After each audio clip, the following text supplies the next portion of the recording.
इस बुलेटिन के प्रायोजक हैं योगमणि इंस्टीट्यूट ऑफ नर्सिंग। नमस्कार, जबलपुर लाइव के इस बुलेटिन में आपका स्वागत है। मैं हूं आपके साथ आकाश सोनी और अब देखते हैं खबरें विस्तार से। जबलपुर पुलिस ने आधी रात को जन्मदिन मना रहे लोगों पर कार्रवाई की है और उन पर मामला भी दर्ज किया है। आधारताल पुलिस ने कंचनपुर इलाके में आधी रात को 20 सड़क पर जन्मदिन मना रहे लोगों पर कार्रवाई की। पुलिस ने गश्त के दौरान पाया कि 20 सड़क पर अभिषेक शर्मा अपने दोस्तों के साथ जन्मदिन की पार्टी मना रहा है। पुलिस ने जैसे ही उन्हें पकड़ने की कोशिश की, वे सभी मौके से फरार हो गए और अपने 2 पहिया वाहन मौके पर ही छोड़ गए। पुलिस ने फरार इन लोगों के साथ 2 पहिया वाहन जब्त किए हैं और इन पर कानूनी कार्रवाई की है। इलाका भ्रमण के दौरान करीबन 11:15 बजे ये पाया कि कंचनपुर तिराहे पे, कंचनपुर बस्ती में तिराहे पे अभिषेक शर्मा और उसके कुछ साथी बीच चौराहे पे खड़े होकर और गाड़ियां खड़ी करके अपनी जन्मदिन मना रहे थे।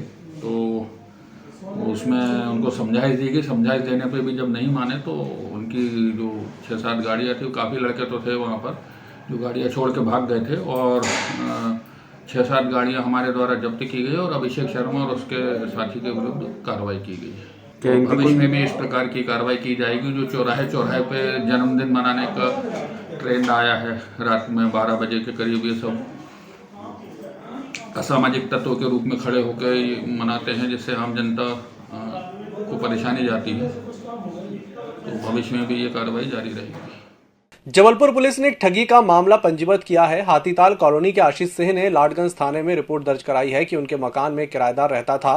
किराएदार ईसी डेविड फाइनेंस कंपनी में काम करता था। कंपनी का ऑफिस नागल हाउस में था। पीड़ित आशीष ने अपनी शिकायत में बताया कि उसने अपने किराएदार के कहने पर कंपनी में 7,50,000 रुपए लगाए थे। किराएदार ने कहा था कि निश्चित समय बाद रकम दुगनी हो जाएगी, लेकिन आज दिनांक तक रुपए ना तो दोगुने हुए और ना ही वापस हुए।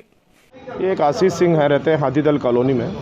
इनके मकान में एक किराएदार आए जो एक टीसी डेविड कंपनी से, जो फाइनेंस कंपनी है, उसमें इन्वेस्टमेंट करने के लिए उन्होंने प्रेरित किया। इन्होंने कम से कम 7.5 लाख रुपए इन्वेस्टमेंट किया, जिसका उस कंपनी का ऑफिस यहाँ नागल हाउस में लाडगंज थाना क्षेत्र में था। बाद में इन्होंने पता किया कि इनका पैसा डूब चुका है। काफ़ी तलाश की ना, इनके वो किराएदार भी चंपत हो गए हैं और जो कंपनी से संपर्क किया तो कंपनी का ऑफिस भी इनको बंद मिला। इन्होंने अपने लोगों से अपने स्तर पर तलाश की, जिसका कोई जानकारी इनको नहीं मिली। तो इनको ऐसा लगा कि इनके साथ धोखा हो गया है। प्रथम दृष्टया हमको भी प्रतीत हो रहा है कि इनके साथ चीटिंग हुई है। हमने 420 और 409 का इनकी रिपोर्ट पे एक प्रकरण पंजीबद्ध करके प्रकरण विवेचना में लिया है।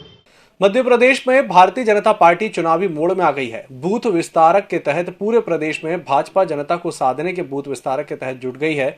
जबलपुर में आज भाजपा प्रदेश अध्यक्ष वीडी शर्मा ने बताया कि 65,000 बूथों में 95% से अधिक काम हो गया है। मुख्यमंत्री से लेकर सांसद विधायक तक अपने अपने कामों में जुटे रहे, जिसके चलते हम डिजिटल मोड में सफल हो रहे हैं।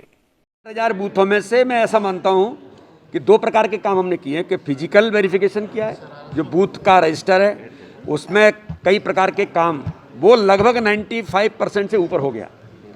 डिजिटल बूथ वाला काम भी लगभग बड़ी मात्रा में हुआ है। कुछ जो ऐसे स्थान है जहां इंटीरियर बहुत है वहां बचा होगा, उसको भी हम विशेष एफर्ट्स करके करेंगे, लेकिन काम को पूरा करेंगे, छोड़ेंगे नहीं।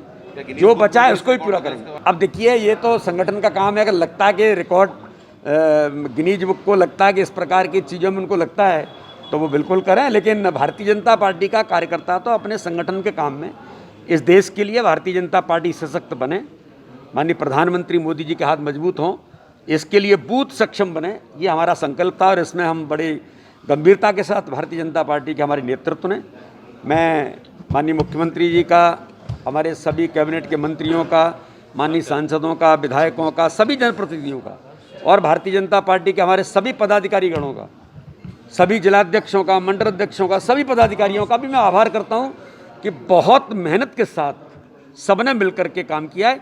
ये भारतीय जनता पार्टी की टीम स्पिरिट है, उसका परिणाम है कि हम इस दिशा में इसको साकार रूप दे पाए।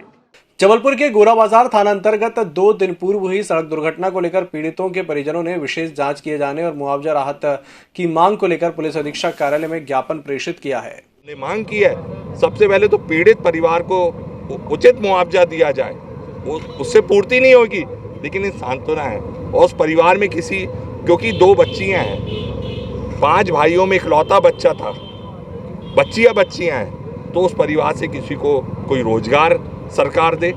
और जो मालिक है, ट्रक मालिक, चाहे ड्राइवर हो, उन पे कार्रवाई हो और वहाँ पे जो जितनी भी कॉलोनी है हाई गेट्स लगाए जाए।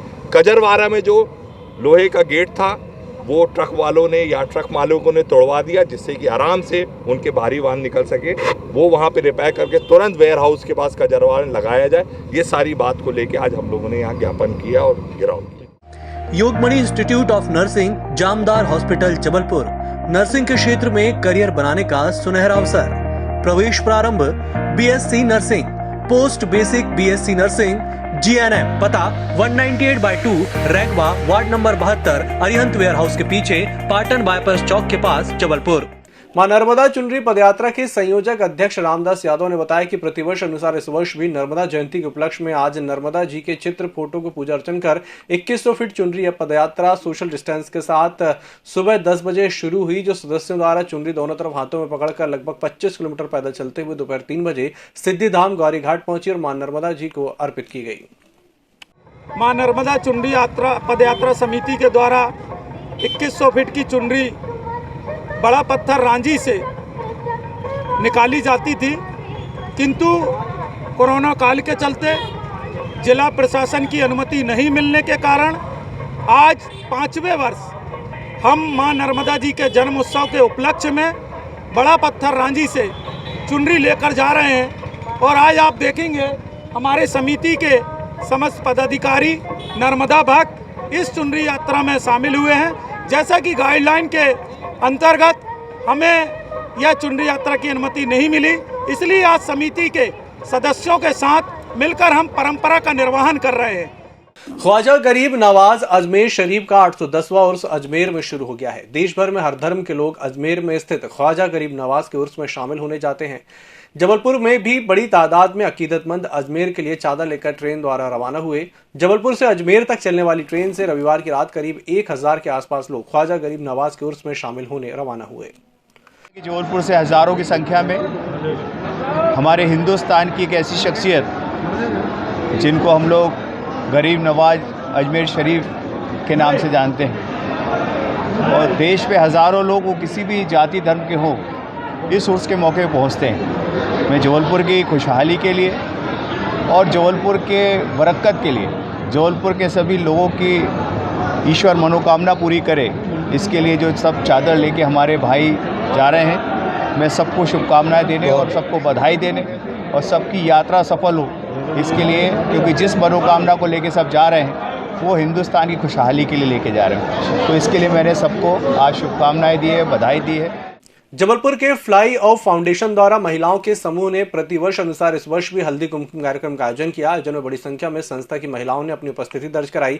आयोजकों ने बताया कि इन कार्यक्रमों के माध्यम से हम महिलाएं आपस में मिलजुल कर न केवल समस्याएं साझा करती हैं, बल्कि समाज के उत्थान के लिए होने वाले कार्यक्रमों की रूपरेखा भी बनाती हैं। आज फ्लाई अवे फाउंडेशन ने हर साल की तरह इस साल भी हल्दी कुमकुम का कार्यक्रम रखा था, जिसमें हमने काफ़ी सारे गिफ्ट्स और एक कॉन्टेस्ट भी रखा था, फागुन की रानी, और लोगों को उसके थीम बेस्ड में हमने काफ़ी सारे गिफ्ट्स दिए हैं। उसके साथ में जैसे कि नर्मदा जयंती, हम संस्कारधानी सिटी में रहते हैं, तो नर्मदा जयंती के लिए हम लोगों ने एक संकल्प लिया है कि हम कोई भी हमारे नर्मदा माँ, जितनी गंदगी हो रही है नर्मदा माँ में, तो हम कोई भी गंदगी ना करें, कोई भी दीपदान ना करें, जिससे कि हमारी नर्मदा जी को कोई नुकसान ना हो। इस बुलेटिन में फिलहाल इतना ही। इसी के साथ मुझे दीजिए इजाजत और देखते रहिए EMS टीवी। नमस्कार। EMS टीवी के YouTube चैनल को सब्सक्राइब करें और बेल आइकन दबाएं, साथ ही EMS न्यूज ऐप डाउनलोड करें।